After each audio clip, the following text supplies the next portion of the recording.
Marekani Donald Trump ameelezea matumaini yake ya kumalizika haraka kwa vita vya Iran na kusema kuwa watu wengi wameelewa lengo lake la kumaliza mpango wa nyuklia wa Iran. Kauli yake hiyo inakuja baada ya Iran kusema kuwa pendekezo la Marekani la kuvimaliza vita bado linazingatiwa. Zaidi na Halima Nyanza.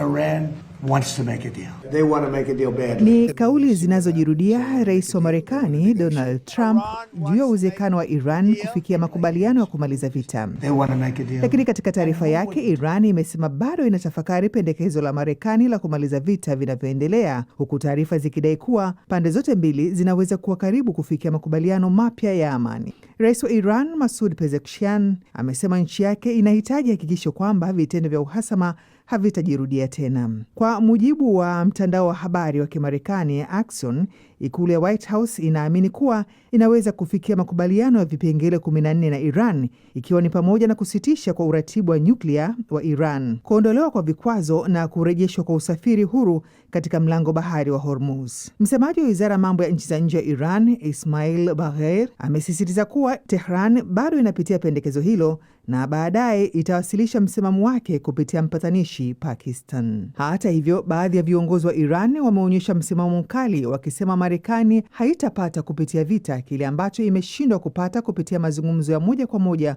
huku wakionya kuwa Iran iko tayari kujibu mashambulizi yoyote mapya. Awali, Rais wa Marekani Donald Trump alielezea kuwa mazungumzo yaliyofanyika kati ya pande hizo mbili yamekuwa mazuri na kuna uwezekano wa kufikiwa kwa makubaliano, huku akisisitiza kuwa Iran haitaruhusiwa kuwa na silaha za nyuklia. Kijamii, Rais wa Marekani Donald Trump ametishia kwamba iwapo Iran haitafikia makubaliano, itashambuliwa tena kwa mabomu na kwa kiwango cha juu zaidi kushinda ilivyokuwa awali. Katika hatua nyingine, msemaji wa Wizara ya Mambo ya Nchi za Nje wa Pakistan, nchi ambayo ndio msuluhishi wa mzozo huo, amesema nchi yake inajitahidi kubadilisha makubaliano ya usitishaji vita na badala yake kuwa ya kumaliza vita kikamilifu. Mapema mwezi ulioisha, Marekani na Iran zilitangaza usitishwaji wa mapigano na kuifanya Iran kumaliza mashambulizi yake kwa nchi za Ghuba, ikiwemo Umoja wa Falme za Kiarabu. Lakini hata hivyo, ni meli chache tu ndizo zimeweza kukatisha katika mlango bahari wa Hormuz. Katika hatua nyingine, mtendaji mkuu wa kampuni kubwa ya usafirishaji ya Denmark ya Maersk, Vincent Clerc, ameiambia BBC juu ya ongezeko kubwa la gharama linalosababishwa na vita vya Iran. Amesema kupanda kwa bei za nishati kuna gharimu biashara hiyo dola nusu bilioni za ziada kila mwezi. Karibu 3% ya biashara ya kimataifa inalenga katika eneo la Ghuba, na hiyo imetatizwa pakubwa. Lakini nafikiri usumbufu mkubwa zaidi tunaokabiliana nao ni kupanda kwa gharama za nishati kwa bei ya mafuta ambayo imeongezeka karibu mara 2, na hiyo inamaanisha karibu dola nusu bilioni ya gharama ya ziada kwa mwezi tangu kuanza kwa tatizo hili. Usafirishaji wa mizigo umeathirika kwa kiwango kikubwa kutokana na kufungwa kwa mlango bahari wa Hormuz, hali ambayo pia imeathiri nchi nyingi duniani zikiwemo za Afrika Mashariki, hususan kupanda kwa bei za mafuta. Halima Nyanza, Dira ya Dunia, BBC. Mmoja wa makamanda wakuu wa kundi la wanamgambo la Hezbollah ameuawa katika shambulio la Israel lilolenga viunga vya kusini mwa Beirut, mji mkuu wa Lebanon. Hili ni shambulio la kwanza la Israel dhidi ya Beirut tangu kutangazwa kwa usitishaji mapigano Aprili 16. Leila Mohamed na taarifa zaidi.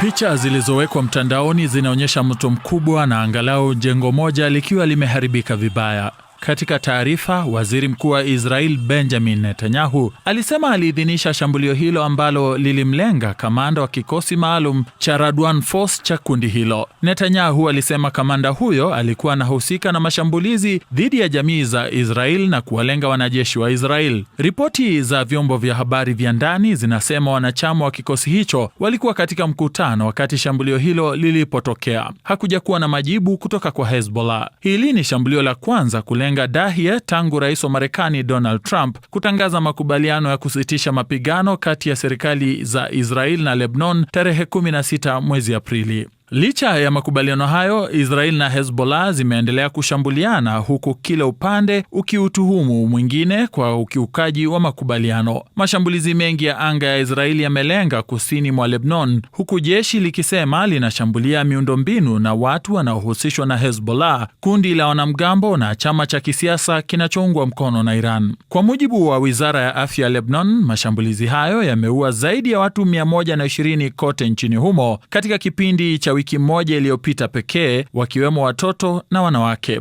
Wizara hiyo hata hivyo haitofautishi wapiganaji na raia. Jeshi la Israel pia linadhibiti eneo la ardhi ya Lebanon karibu na mpaka, na maafisa wanasema lengo ni kuunda kile wanachokiita eneo la usalama lisilo na Hezbollah ili kulinda jamii za kaskazini mwa Israel. Hezbollah kwa upande wake imefanya mashambulizi dhidi ya wanajeshi wa Israel nchini Lebanon na kaskazini mwa Israel kwa kutumia makombora na droni. Kundi hilo ambalo halikuhusika katika mazungumzo ya kusitisha mapigano hapo awali lilionyesha kuwa lingeheshimu makubaliano hayo ikiwa Israel nayo ingeyaheshimu. Mazungumzo kati ya Israel na Lebanon yanaungwa mkono na Marekani yameendelea, lakini zaidi katika ngazi ya mabalozi, huku rais wa Lebanon Joseph Aoun akikataa kukutana na Netanyahu hivi karibuni. Zaidi ya watu 2700 wameuawa nchini Lebanon tangu tarehe 2 mwezi Machi, kwa mujibu wa wizara ya afya. Israel imetangaza kuwa wanajeshi 16 na raia mmoja wameuawa kusini mwa Lebanon, pamoja na raia wawili kaskazini mwa Israel. Victor Kenani, Dira ya Dunia, BBC.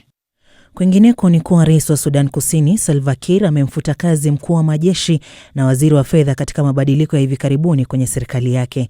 Hakujatolewa maelezo zaidi kuhusu sababu ya kufutwa kazi kwake, lakini wachambuzi wanasema ni mkakati wa kutia nguvu azma yake ya kusalia madarakani. Robert Kipto na maelezo zaidi. Rais wa Sudan Kusini Salva Kiir amefanya mageuzi katika baraza lake la mawaziri na uongozi wa jeshi la nchi hiyo.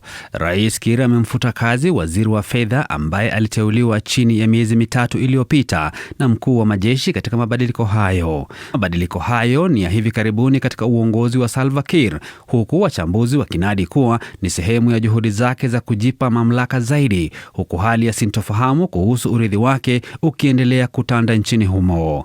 Mkuu wa majeshi aliyefutwa kazi Paul Nang alikuwa amehudumu katika wadhifa huo tangu Oktoba mwaka uliopita, na utawala wake ulikosolewa sana, hasa kutokana na kusambaratika kwa hali ya usalama nchini Sudan Kusini. Naye waziri wa fedha Salvatore Garang Mabiordit alikuwa amehudumu katika wadhifa huo tangu Februari mwaka huu.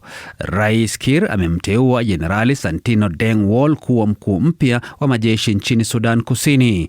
Wall ambaye anatoka katika eneo la Bahal El Ghazal anakotoka Rais Kiir ni mshirika wa karibu wa rais huyo na alikuwa amehudumu katika wadhifa huo wa mkuu wa majeshi kati ya mwaka 2020 na 2024. Kuol Daniel Ayulo ambaye ni msomi na aliyekuwa amehudumu kama naibu katibu katika wizara ya fedha, naye ameteuliwa kuwa waziri mpya wa fedha.